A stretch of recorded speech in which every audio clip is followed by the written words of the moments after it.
Labas vakaras, gerbimieji mano video blogo žiūrovai, čia ir vėl aš Juiva ir šiandien aš kreipiuosi į savo pilnametę auditoriją.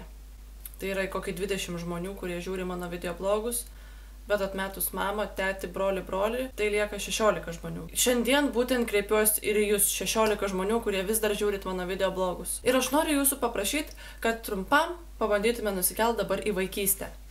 Atsimenat užgavėnes? Atsimenat tas dienas, kai jūs pasiruošdavot kostiumą savo, tikrai įdėdavot žiauriai daug darbo, pasidarydavot kaukę, ten čia viską, ten kad kailių, ten visokių ragų prisidaro, ten viską, ką būtų. Iš tikrųjų žiauriai stengiatės, žiauriai daug įdedat pastangų ir visą laiką visi mes tikėdomės gauti tą litą arba du. Atšoki, atprakaituoji, tenais atiduodi visą savo ten dušę grinai, va taip pat. Ir tau vietoj to lito uždirbto ar dviejų, tau atkiša blyną.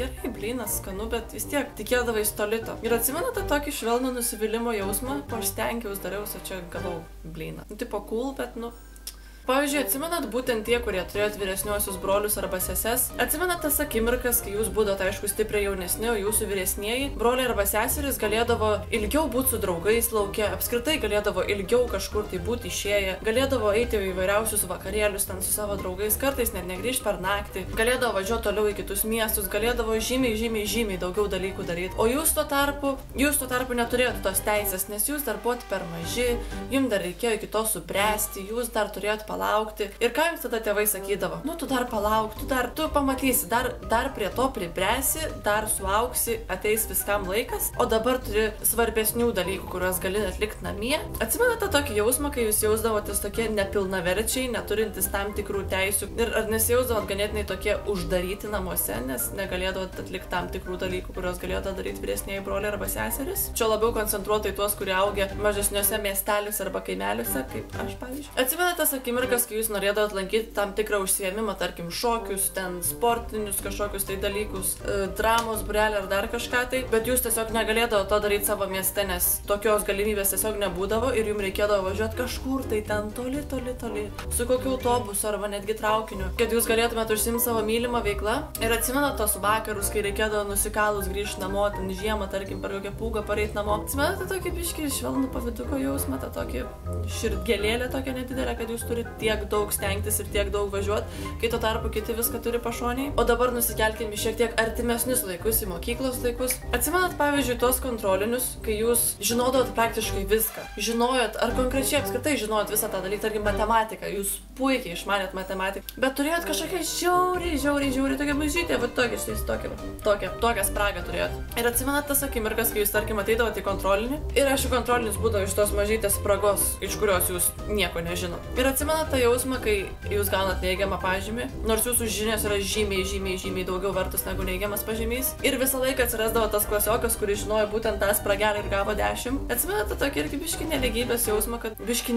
neveikia ta sistema, kad, aš moku, bet čia biškį per mažai mus testavo. O šita situacija turbūt labiau koncentruota į mergaitės, tai atsimenate darbelių pamokas, bent jau pas mus ten vadindavo darbeliais, nežinau, ten technologijos, kažkas tokio. Atsimenate tas pamokas, kai jūs turėdavot bele kiek art, ten siuvinėt, klijuot, ten, nežinau, makaronus, ten vir dar kažką daryti. Kai turėdavot žiauriai daug dirbti, kad užsidirbtumėt normalų pažymį, kai tuo tarpu bičiai turėdavo tiesiog nueiti pamoką ir tenais pasirodyti, kad gautų gerą pažymį. Tai, atsimenate tokį irgi biškį nelygybės jausmą, tą tokį tipo, kodėl mes turim žymiai daugiau stengtis, kad gautumėm tokį patį vertinimą kaip ir jie. Ir aišku, visi mes turėjom tą draugą, kuris gyveno kažkur tai gal už kelių kvartalų, už kelių tvarų, už kelių sienų kitame mieste, kuris turėjo viską, ko jūs kažkada tai pavydėjot, ko jūs kažkada tai norėjot. Jį tėvai šiek tiek labiau išleisdavo išeiti vakarais kažkur, tai ir jis turėjo galbūt šiek tiek daugiau teisių negu jūs. Tas draugas, kurio mieste buvo visi tie užsiėmimai, kuriuos jūs norėjot važinėti, kuriuos jūs norėjot lankyti. Ir svarbiausia, per užgavėnes gaudavo ne blyną, o litą.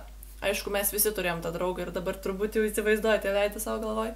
O jūs pagalvojat, kad situacija per laiką realiai nepasikeitė. Tas vyresnysis brolis arba sesuo tiesiog tapo didžiąją visuomenės dalim. Tas per užgavėnes gautas blynas tapo jūsų uždarbiu, kurį jūs gaunat tik pabaigę universitetą arba dirbdami studijų metu. Tas kitas miestas, į kurį turėdavom važiuoti, kad užsiimtumėm savo mylimą veiklą, kažkam dėja tapo užsieniu. O tas kontrolinis, kuris nepasisekė, dėja išsipūtė iki visos švietimo sistemos. Tačiau žinot, kas dar pasikeitė nuo tų laikų, neskaitant to, kad visos tos problemos įgavo didesnį mastą? Pasikeitė ir tai, kad dabar mes turim galimybę kažką tai pakeisti šitais klausimais. Mes turim galimybę parodyti savo balsą ir išreikšti išreikšti savo nuomonę. Ir žinot, kaip tai yra paprasta? Tiesioginė to žodžio prasme reikia pasinaudoti savo balsu spalio 9 dieną rinkimuose. Nežinot, už ką balsuot? Jūs turite dar begalę laiko pasiskaityti, apsižiūrėti, susidomėti. Ir žinoma, kiekvienas turime klausimų, kurie mus neramina ir turime problemų, kurias norime išspręsti. Ir būtent dabar mes turim galimybę kažką tai pakeisti, todėl pasinaudokit savo balso teisę. Tie, kurie gyvena užsienyje, tikiuosi jau tai padarėt. Ir tiesiog nebūkite politiški, rūpinkitės ir žiūrėkit, kas vyksta aplinkui jūs. Sėkmės ir iki kitų susitikimų. Iki.